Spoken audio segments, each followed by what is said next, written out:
If your creativity is driven by a desire to get attention, you're never gonna be creatively fulfilled. Social media is a race for second place. First place is the person with an interesting idea that becomes a trend, and then the rest of us only have to come in second to get attention from what they've created. Say that this sound makes her last video. Say that this sound makes her last video. Say that this sound makes her.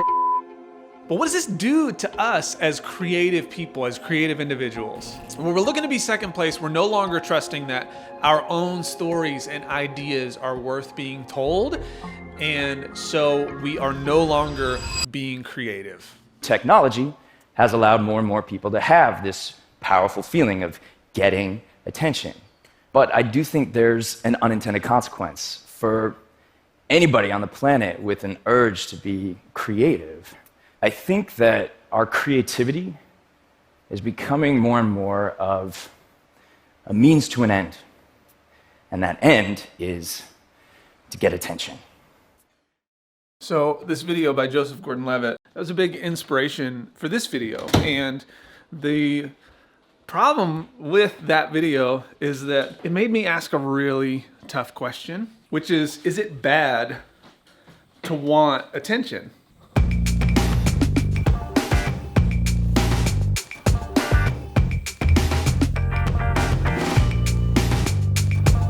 So in Harriet Williamson's article, Why Attention Seeking Isn't Wrong or Shameful,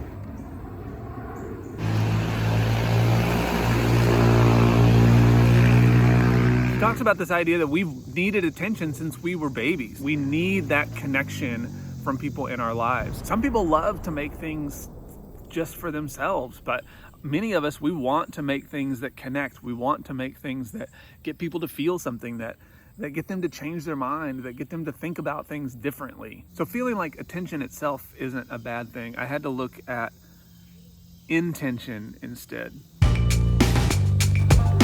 Social media is designed to fragment our attention. The algorithms are literally learning what you like and serving you up more of that so that you'll stay on the platforms longer, right? It's no secret. And this is why I talk so much about this idea of being a creative contributor. Because if you're just a consumer of the platform, what do? Well, they feed you whatever you like and they give you more and more and more of that. But what happens when we all are perpetuating these ideas?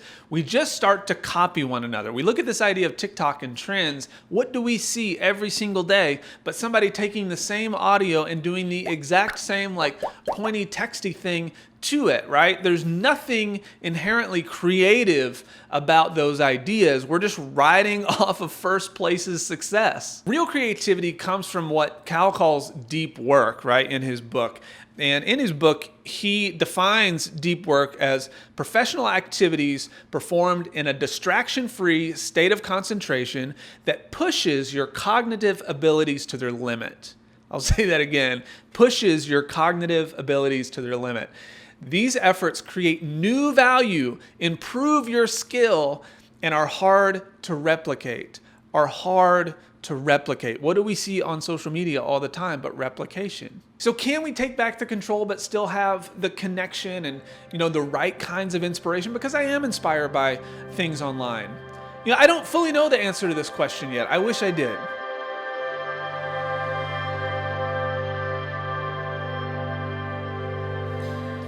All right, so I've been working on this video for about a week, and I keep going back to this idea that I said in the beginning, which is, if we're not using our own voice, then we're really not being creative. And I want to just kind of wrap this idea up by hitting that again. But here's what I know, at least for me. At the current stage that I'm in with helping creative people find their 1,000 true fans, do the things that they want to do, I don't get to make a lot of art anymore the way I used to.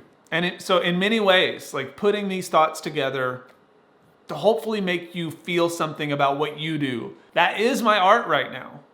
And I don't know that I could think of it as art before. And I couldn't do that without social media. And so I think it's so good in so many ways. But as people, if you're anything like me, we get so caught up in the need for more that we allow fear to determine what we make and when we make it. I've said it a bazillion times on this channel. Fear is simply false evidence appearing real. I don't want you guys to hear me preaching to you here because I am talking to myself right now. When I look into this camera, I see me. Is social media ruining my creativity? Not yet, but it could.